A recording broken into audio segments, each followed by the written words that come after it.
સુરતમાં હેડ ઓફિસ ધરાવતી ડીજીવીસીએલ દક્ષિણ ગુજરાત વીજ કંપની લિમિટેડનું 20,000 કિલોમીટરનું અંડરગ્રાઉન્ડ કેબલ નેટવર્ક છે, જેમાં ક્યાં ફોલ્ટ થયો છે તે શોધવા માટે જર્મન ટેકનોલોજીના રોબોટવાળી 17 વાનની ખરીદી કરી છે.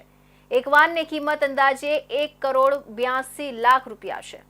ડીજીવીસીએલ હવે અંડરગ્રાઉન્ડ કેબલમાં થતા ફોલ્ટ ઝડપી શોધવા માટે નવી ટેકનોલોજી અપનાવી છે. ડીજીવીસીએલનું 20,000 કિલોમીટરનું અંડરગ્રાઉન્ડ કેબલ નેટવર્ક છે, જેમાં ક્યાં ફોલ્ટ થયો છે તે શોધવા માટે જર્મન ટેકનોલોજીના રોબોટવાળી 17 વાનની ખરીદી કરી છે. એક વાનની કિંમત અંદાજે 1.82 કરોડ રૂપિયા છે.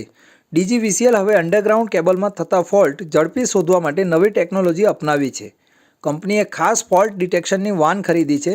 જે રીતે હૃદયની નસોની એન્જિયોગ્રાફી અને એન્જિયોપ્લાસ્ટી કરાય છે, તે રીતે અંડરગ્રાઉન્ડ વાયરિંગનો ફોલ્ટ શોધી શકાશે.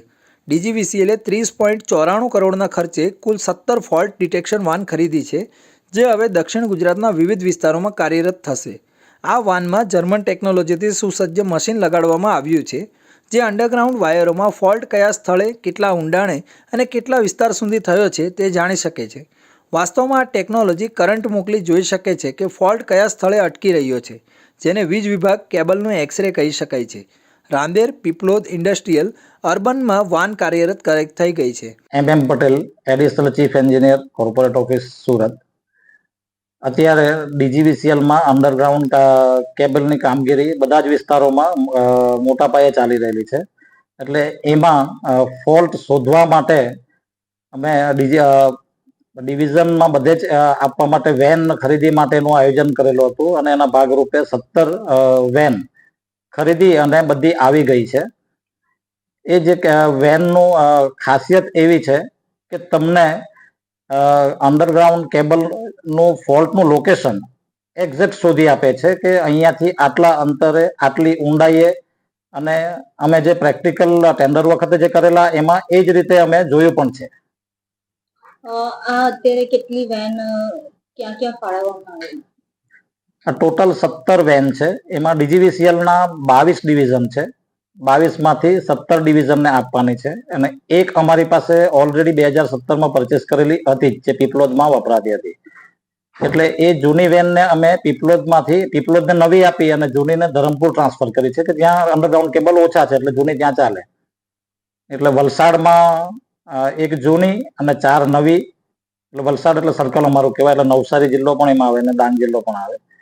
સુરતમાં 4, ભરૂચમાં 4 અને સુરત રૂરલ એટલે બારડોલી, વ્યારા અને કીમ કડોદરા એ 4. સુરતમાં ક્યાં ક્યાં આપેલું છે? સુરતમાં રાંદેર, પીપલોદ, પાંડેસરા. એમાં પાંડેસરામાં અમારા 2 ડિવિઝન છે, ઇન્ડસ્ટ્રીયલ અને અર્બન, એટલે બંનેને એક એક આપેલી છે. એ લોકોનું નેટવર્ક વધારે છે. આ જે વેન છે એની કિંમત કેટલી છે? એક વેનની કિંમત 1,82,00,000 છે.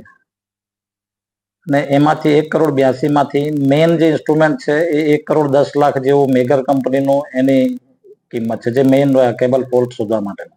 અધિકારીના જણાવ્યા મુજબ આ ટેકનોલોજી એ રીતે કામ કરે છે જેમ ડોક્ટરો મનુષ્યના હૃદય માટે એન્જિયોગ્રાફી અને એન્જિયોપ્લાસ્ટી કરે છે.